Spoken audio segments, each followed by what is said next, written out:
ఈ సమావేశం ముఖ్య ఉద్దేశం ఏమిటంటే గత 18 నెలలుగా దళిత బంధు సాధన సమితి ఆధ్వర్యంలో అనేక పోరాటాలు చేస్తూ అలాగే కాంగ్రెస్ పార్టీ మేనిఫెస్టోలో పెట్టినటువంటి ఎస్సీ డిక్లరేషన్ను కేవలం దళితుల ఓట్ల కోసమే కాంగ్రెస్ పార్టీ ఆ రోజు మేనిఫెస్టోలో పెట్టిందనే విషయాన్ని గుర్తు చేయడానికి అనేక ఉద్యమాలు కొనసాగించడం అయినా కూడా రేపు మాపు జిల్లా కలెక్టర్ల అకౌంట్లో ఉన్నటువంటి డబ్బులు విడుదల చేస్తామని చెప్పినటువంటి కాంగ్రెస్ పార్టీ ప్రభుత్వం కేవలం డిప్యూటీ సీఎం గారు ప్రాతినిధ్యం వహిస్తున్నటువంటి చింతకాని మండలంలో అక్కడక్కడ ఇచ్చుకుంటూ జీవో ఇచ్చినటువంటి హుజరాబాద్ నియోజకవర్గాన్ని విస్మరిస్తూ దాదాపు 10,334 మంది బాధితులకు 324 కోట్ల నిధులు మంజూరు మా ఉద్యమం ద్వారా వస్తే వాళ్ళకి ఇవ్వకుండా పైరవీదారులకు వాళ్ళ పార్టీలో ఉన్నటువంటి బ్రోకర్ల ద్వారా ప్రొసీడింగ్ల ద్వారా దందాలు చేస్తున్నటువంటి సందర్భాన్ని ఈరోజు చూస్తున్నాం.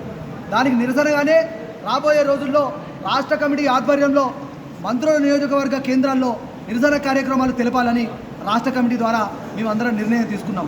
అలాగే చేవెళ్ళ డిక్లరేషన్లో ఇచ్చినటువంటి హామీలను ఏవైతే దళితులకు 3 కార్పొరేషన్లు ఏర్పాటు చేస్తామని చెప్పినటువంటి హామీని ఏదైతే 18% ప్రభుత్వ కాంట్రాక్టర్లో ఇస్తామని చెప్పినటువంటి వాటాలు ఇస్తామన్నటువంటి హామీని అలాగే ఇందిరమ్మ ఇళ్లలో మిగతా వాళ్ళకి 5 లక్షలు ఇస్తే మేము 6 లక్షలు ఇస్తున్నటువంటి హామీని అలాగే కేసీఆర్ 10 లక్షలు ఇస్తే సరిపోతలేవు మేము 12 లక్షలు ఇస్తామని చెప్పినటువంటి అంబేద్కర్ అభయస్థం ఇస్తున్నటువంటి హామీని ఆ మొద్దు నిద్రపోతున్న కాంగ్రెస్ పార్టీ ప్రభుత్వానికి గుర్తు చేయడానికి మంత్రుల నియోజకవర్గాల్లో త్వరలోనే కార్యక్రమాలు చేపట్టబోతున్నాం.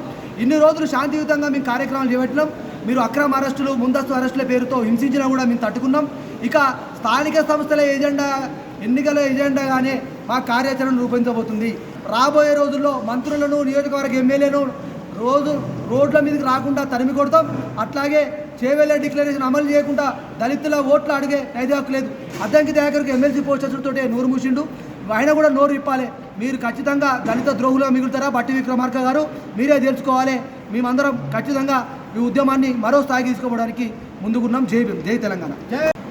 దళిత బంధు అంశంపై మీరు లేవనెత్తకపోయిందని అంటే కాంగ్రెస్ పార్టీ భరతం బిడ్డ అని మేము హెచ్చరించడం జరుగుతుంది. లేదా నియోజకవర్గాలలో జిల్లా స్థాయిలలో దీక్షలకు కూర్చొని మీరు ఇప్పుడు పెట్టిన హామీలకు మీరు ఏది అమలు చేయకుండా మీరు ఉంటే తక్షణమే ఈ దీక్షలలో మిమ్మల్ని మీ బొందబెడతాం బిడ్డ అని మేము హెచ్చరించడం జరుగుతుంది. లేదా ఈ స్థానిక ఎలక్షన్లలో మీరు దళిత బంధు రిలీజ్ చేస్తేనే ఓకే, లేకపోయిందని అంటే దళిత బిడ్డలతో ఒక్క ఓటు సుధా వేయకుండా మిమ్మల్ని ఎక్కడ ఉంచాలో అక్కడనే ఉంచి ఖచ్చితంగా రాష్ట్ర ప్రభుత్వంలో మీకు అసలు పేరే లేకుండా చేస్తామని గుర్తు చేస్తూ